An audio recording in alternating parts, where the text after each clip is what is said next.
Alright, this is Aaron Riley doing Bud Limbert's interview. It's December 14th, 2007, disc 3. Alright. You want to talk about you were on leave?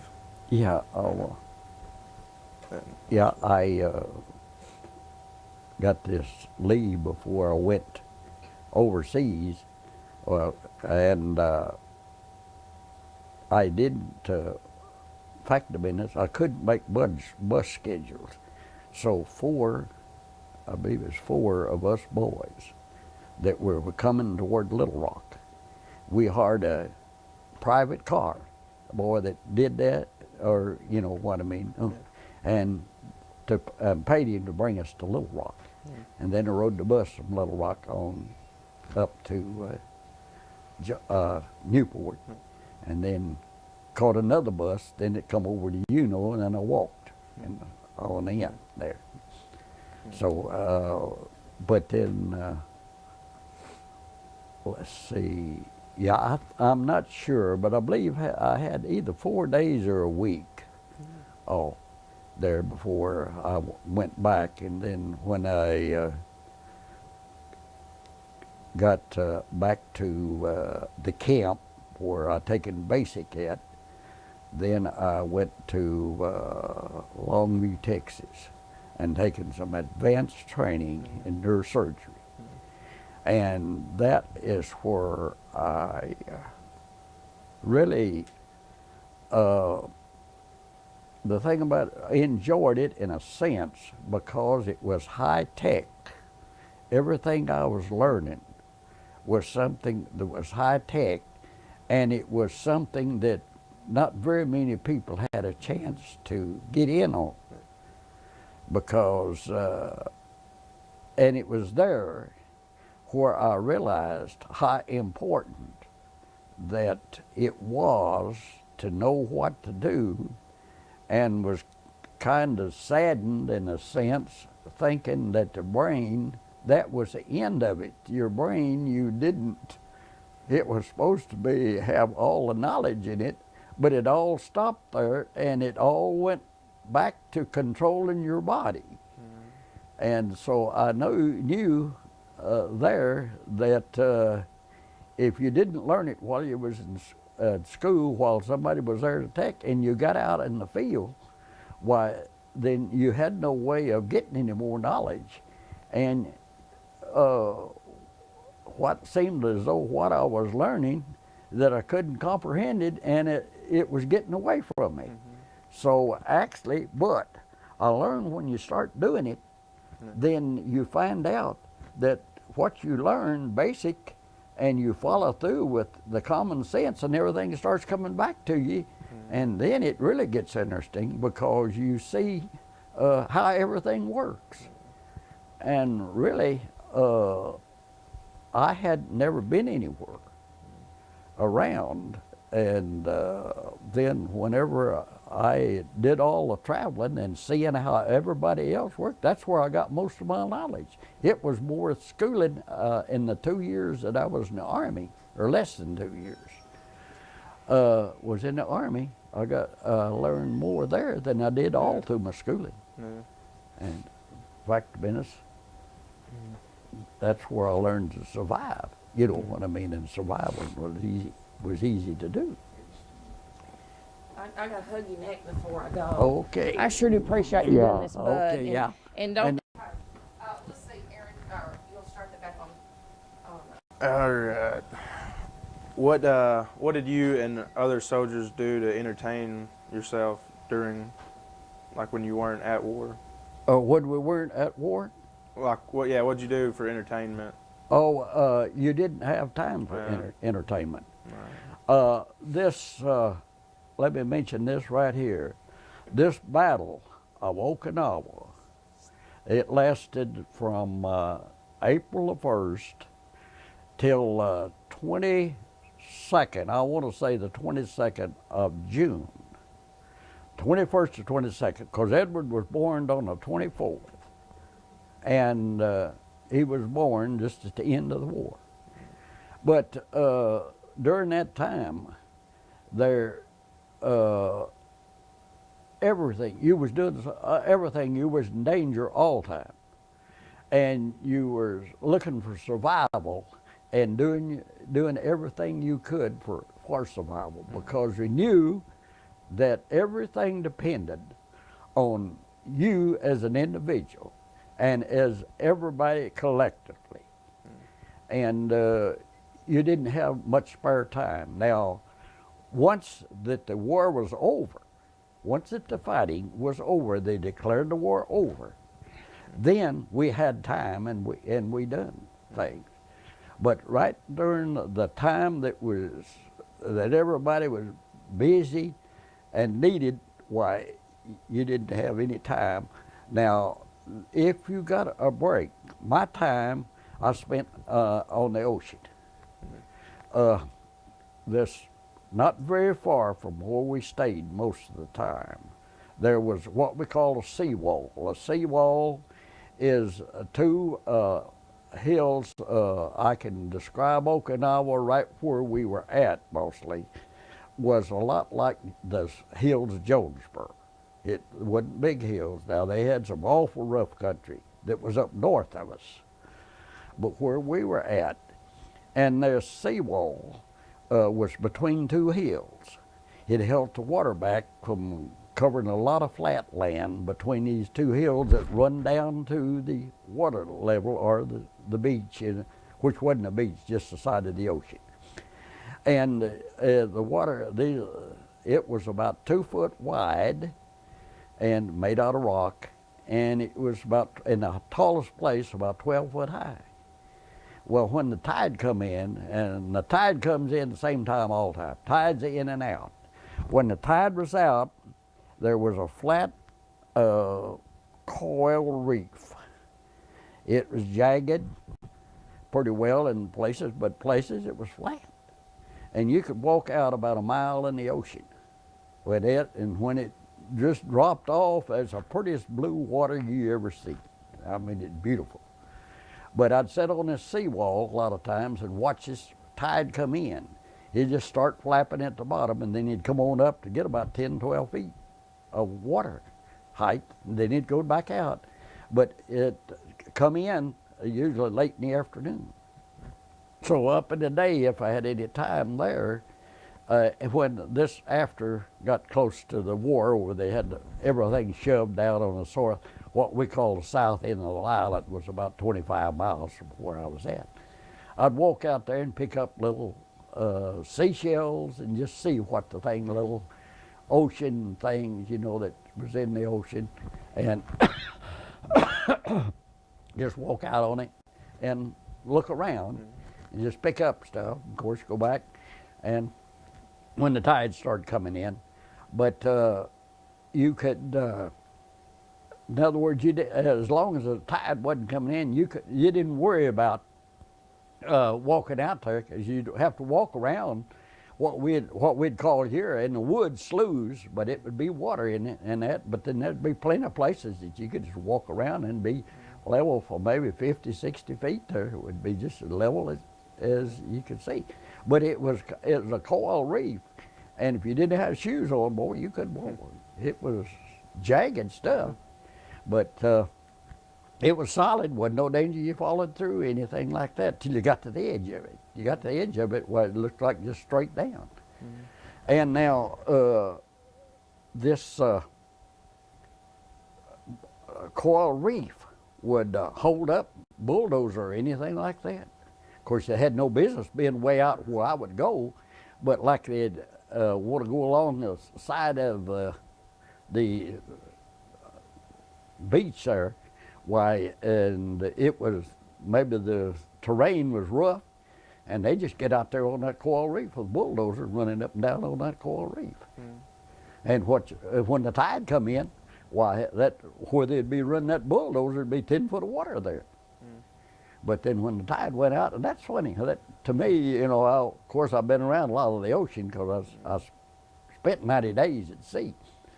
But the tide coming in, now some places I was at, there wasn't no tide. But when the tide come in, by the way, you made sure that you wasn't out there.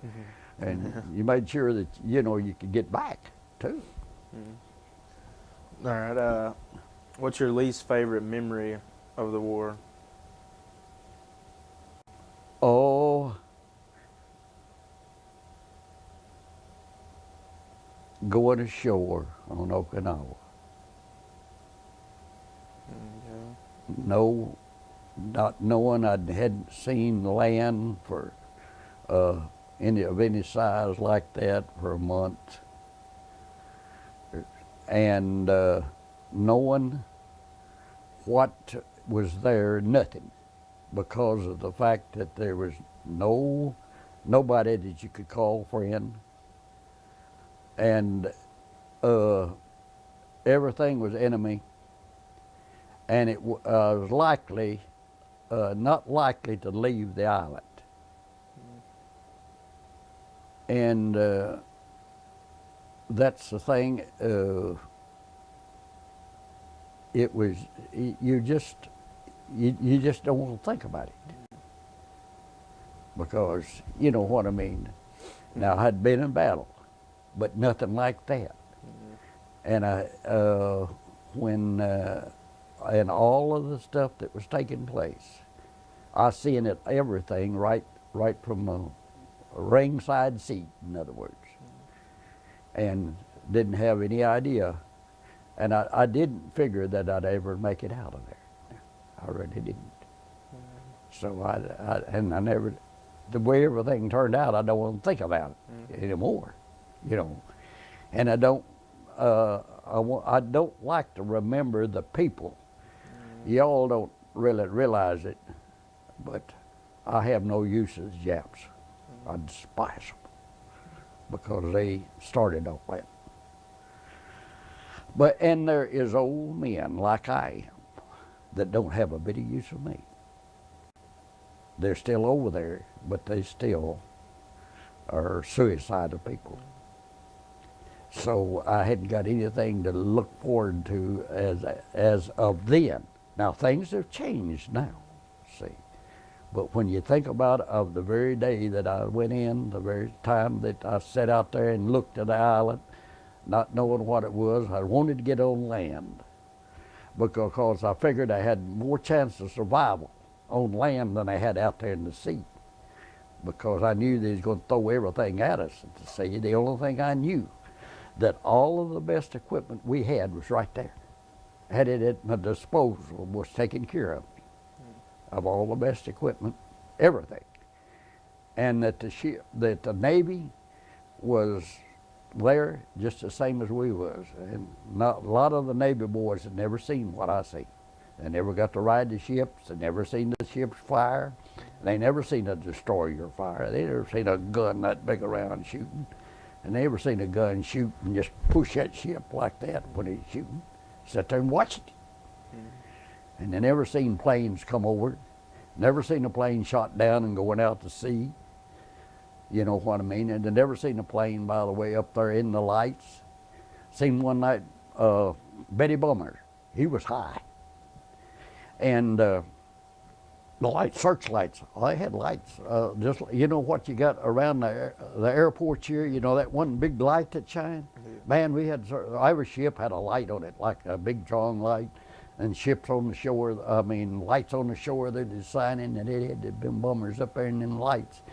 And here's these shells going up, firing, and the tracers bursting in under him, couldn't even reach him. And then there's one come in one night, by the way, he was down within range, well in range, and they were shooting at him and missed him. Everything, he was by himself. And then here's one just, a gun quit shooting at him and just moved right out in front of him. He's flying this way. He's flying out to sea, flying away from where I was at. And they just moved out in front of him, like he's flying this way, and the shells started crossing just like that. And all the ships that was available there, or all the firepower that was available, and it was a bunch of it, man. And he flew right on through that. And when they just knew they was going to knock him down. And he flew right on through that. The light just kept following him, behind him. And the last time I seen him, he was flying out towards sea, or past where the ships was at. I don't see how he got through all that flak, but he flew right through it. It's just one of those things. And it was a Betty Bowman. And so, but then I always liked to watch it when they come in, because always they, you know, that if unless they were too high. Now the thing about it is, they wasn't going to damage. They was and they weren't. They were not going to hit a target when they come in that high. The bum just ain't gonna go straight, ain't gonna go down. They couldn't even see a target. But they turn the bum loose, and he's gonna hit something somewhere. But most of the time, when they're that high, it'll drift far enough that it ain't gonna hit anything. If now, like a place like we were in we weren't right in the 4 mile stretch, but we weren't all that far out of it too. It might have been 6, 7 miles across the island. And something that high, he's not going to see, if he turned the bum loose, he's not going to see a target he's shooting at. But now these guys, these Japs that come in to get the ships, I realized, and everybody realized too, they're not going to come in right in the middle of the ships. They're going to catch a ship on the outside edge. They're going to come in over the water, as close to the water as they can come, just above the waves. And they're going to get up on that ship before he can see them. They're going to just come right out, because with the waves and stuff and looking out across the water, it's hard to look, it's hard to see. But he's going to come in right above. If he gets by the first ships, if he sees the ship he's going to, he's going to fly into it. He's suicide.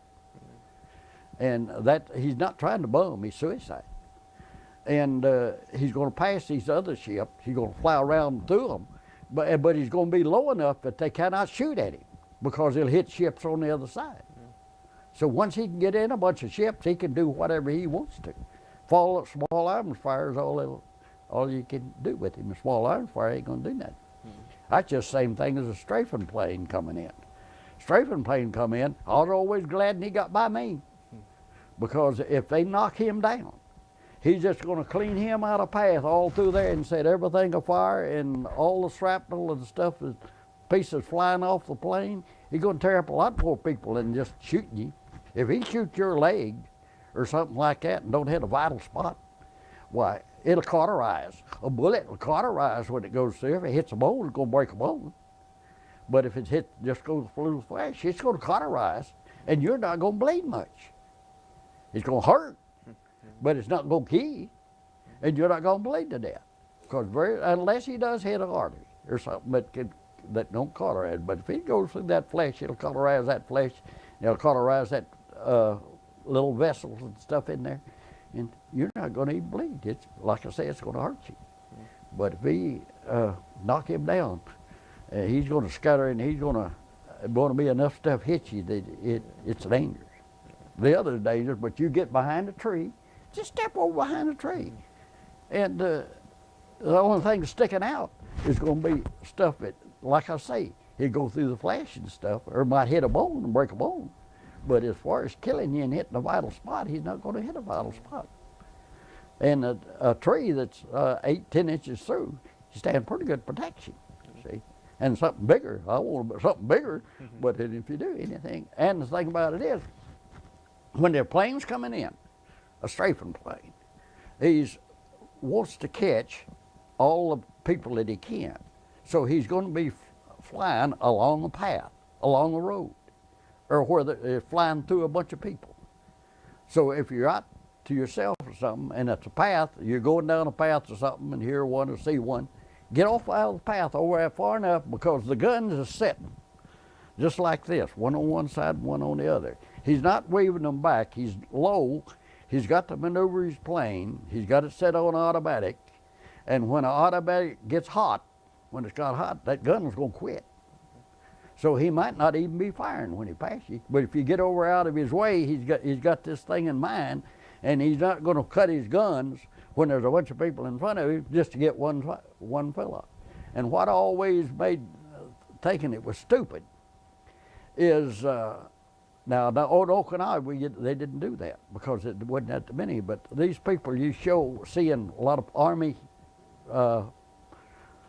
movies and things in the Army, they're marching down this road, and they fall out, you know, on the ditches on each side. All he's got to do is just cut the guns over on the ditches, and they all fall out in line. If he'd get hit one here, one right down the middle of the road, one here, he'd have to train his guns to that to get most of the people. No, they all fall out the ditch, and all he got to do is cut his guns over just a couple of 3 feet, and he's cleaning them up all down through the ditches. That's the stupidest thing I've ever seen. You know what I mean? But it happens. It happens. Now, All right. Do you remember when the atomic bomb was dropped? yeah. Mm-hmm. All right. What were your feelings about that? I had mixed feelings about the atomic bomb. The people of Okinawa, you boys don't know this, most people don't, most people call me a liar. The people of Okinawa killed themselves. They killed their children. A woman killed her children. Brothers and sisters stuck each other with knives, killing themselves. That happened lots and lots of times. Women like killing their own kids. They taken grenades and killed themselves. They were brainwashed with the Japs, saying that whenever the Americans got in there, they would kill all the old people, they'd rape all the young people, they'd rape the old ladies, they'd rape this, they'd rape that, they'd just slaughter everybody. And the women and kids didn't want their children to have to go through that. Now, the Japs were trained the same way on the Japanese mainland. They were trained the same way. If we'd ever started over there bombing, they would have killed more of themselves than we would have killed of them. So the bomb saved them a lot more people than the bomb ever killed. Now, we wouldn't have lost a whole lot more people in a sense than we did in any other war. But as it was, we didn't lose near as many. But as far as doing damage to Japan, they would have killed a lot more people than the bomb killed. So you have mixed feelings on that, because they would have killed each other. And they would have tore up to keep, if they had anything that was important to them to save, like ammunition plants and things of that sort, they would have tore up them, they would have disposed of them to make sure that we didn't get a hold of them, see. So I have mixed feelings on that.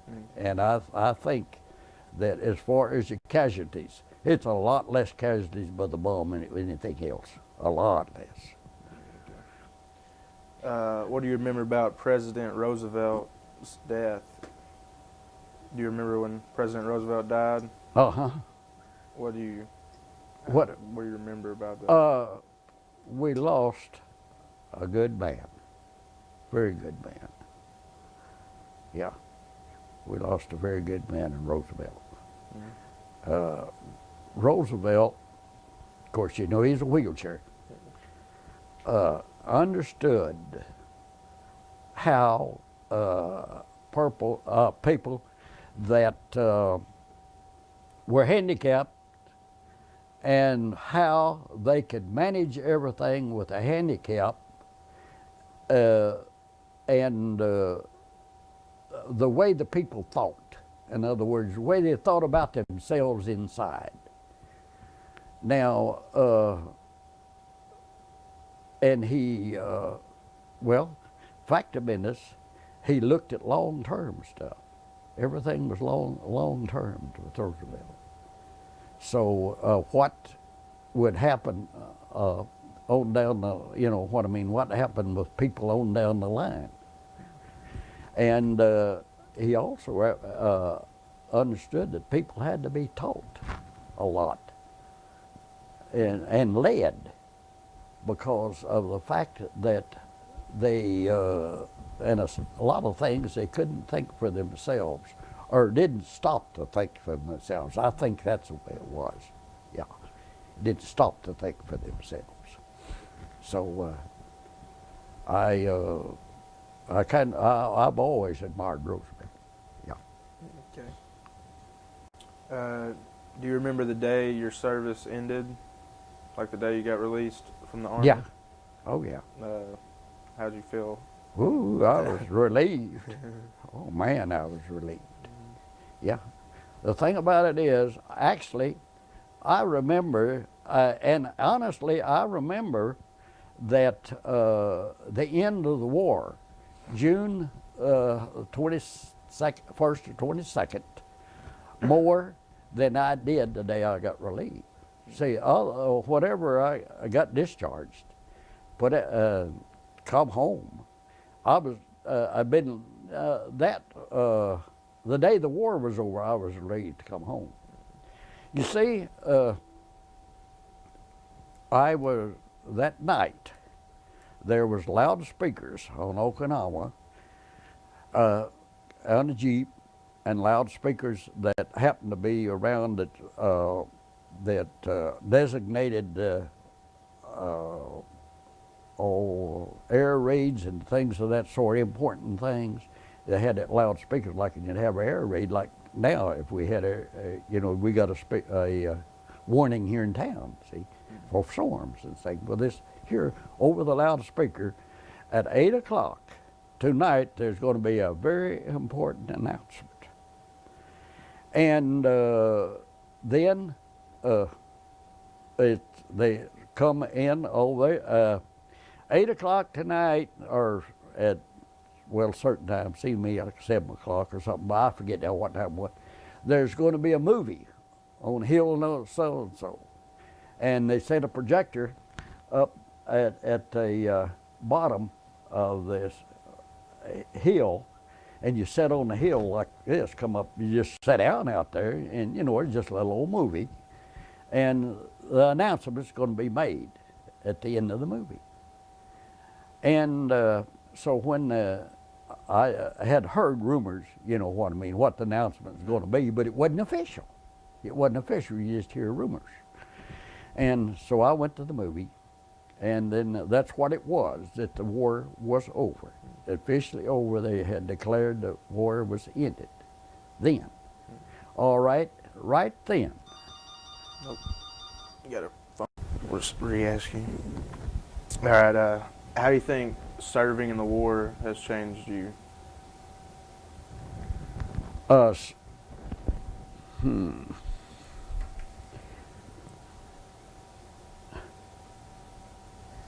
Well, in other words, give me a sense of how important it was for all of the countries to realize that it takes all of us to make the world. In other words, we have to trade with one another to get by. In other words, everyone doesn't have, until you travel around and see, everyone doesn't have everything that they need to survive. And we have to fill in from each other of what we got. We also have to see that some nations or some people are just naturally aggressive. They want to beat you every time you turn around. And you have to weed them out and make sure that they do not impose on you. And I want to say that when you look in the mirror, you see just exactly what you are. What I mean by that is you're just a person, but it's what you think is what makes you what you really are. And if you think, in other words, if you think of everything as being a criminal, of wanting to take something from people that you do not, that you do not own, or get it from in other words, beat them out of it, well, then you're naturally going to, as a person, you're going to think as a nation of you doing the same thing. And it is, well, in other words, you be and let be. Has made a person that I want to do what's right, and then let other people expect everybody else to do the same thing. In other words, if you're going to steal, just don't you just don't do it. You give everybody the right choice. Now, if he doesn't want to work, in other words, you help a person once, and if he don't help himself, then I don't think you're obligated to help him anymore. But I never had thought of that until the war's over and see how everybody done and what it done. Because during wartime, everybody pulled together and everybody helped. Just like when I mentioned that Jimmy Doolittle won the war, he gave everybody the initiative to do their best and do more than their best. And it worked. So. Okay. What's something you've accomplished in your life that you're proud of? What have? What's something you've accomplished in your life that you're proud of? Well, I think that in raising the family, the way the family turned out, my children and everything turned out, that I have, in other words, I've been a success. Not a great success, but I've been a success that everything that I have done and tried to do hasn't been a complete flop, but it has worked out. And I never did want to be rich, but I always wanted to just have enough money to pay my debts and not be strained on it. And I've always accomplished that. And my family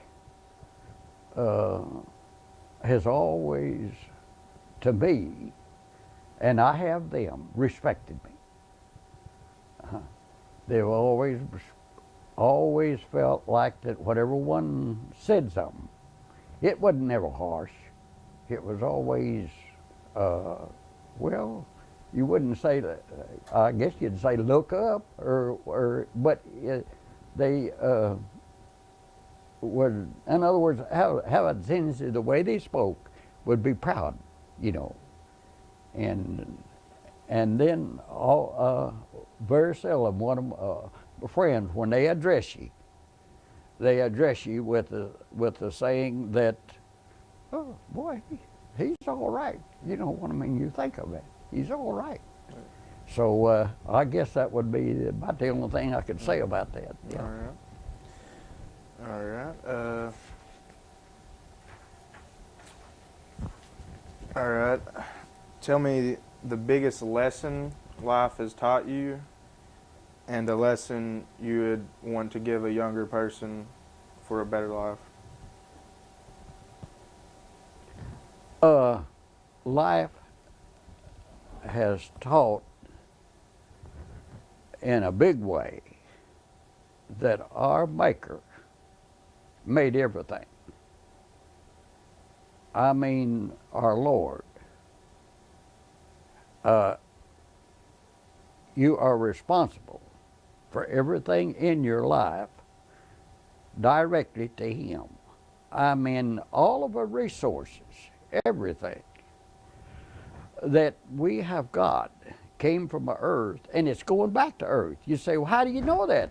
Well, it's going back to earth. We've proved that. Now, we can't prove where it came from, but we know. Everything we have seen, even us, we came from earth. We don't know that, but life was put in it. But we know one thing, that we're going right back to where it come from. And we're not going to cover much more. In other words, according to the way I think of the Bible, and our Lord made just a little form on the ground of what we are. You know what I mean? Out of the earth, dirt. You said, dust thou art, dust return it. And I fully believe that, and I've looked at that source, and that's all I'm going to do. And the thing about it is, our life on earth is only the length of the time that we are alive, that we live. It's different ones is different things, but our life, or what we can either contribute or take from, is just the number of years or number of days that we're here of us. Now, life after, I don't know, but I've often thought, boys, I bet you all don't never think of this, and I may, and maybe you ain't. We don't really know our spirit, what makes us tick.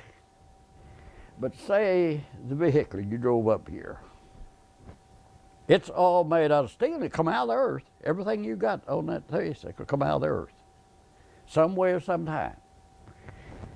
And it's just a bunch of steel and stuff put together. And you pour some gasoline in it, and you hit all this electrical stuff, and it'll start and run. You see the iron, you see your pistons going up and down, you see everything going up and down, but you do not see that force that makes it run. That force that's in there, that we call it combustion of the gas, but you do not see what makes it run. But it's there. It runs. But you do not see what makes it run. Now, did you boys ever see a steam engine, freight train, the engine? See the steam engine? I've seen It's, one. huh? I've seen one. Yeah, I've seen one. Now, the steam engine, wood or coal or whatever you heat the water with, makes the steam. And the steam is just like we're talking about what makes a car run, stuff. The steam comes out of there and it just keeps building up here, and against a piston that's going back, a thing that's all that eccentrics that turn. It keeps building, and when it gets building up so much, it just keeps pushing it back. And then it comes by a hole here, and it goes out, and this other one's building up, and it comes by a hole, and it goes out. It just shoves that old train on down the road. But the steam, you see the steam going out, but you never see the power that actually makes it do that. So everything that's got power thrust to it is still a question. We call it this, we call it that, we call it combustion, we call it that, but you never do see it. And you can't put your finger on it. But now, you can, even concrete, as much as it is, that concrete is going to get old, deteriorate, chip up, and you can see it go back to dust. If you beat on it enough, you can see it go back to dust that it come from. But then we've still got that spirit or that combustion or that power, and I've often thought about that. You know what I mean, or what it really is. Mm-hmm. So I know it. Would you say that I've learned to accept what I cannot figure out or what exists, and I don't know why it exists, but I've learned to accept it as power that does exist. It'll continue to exist.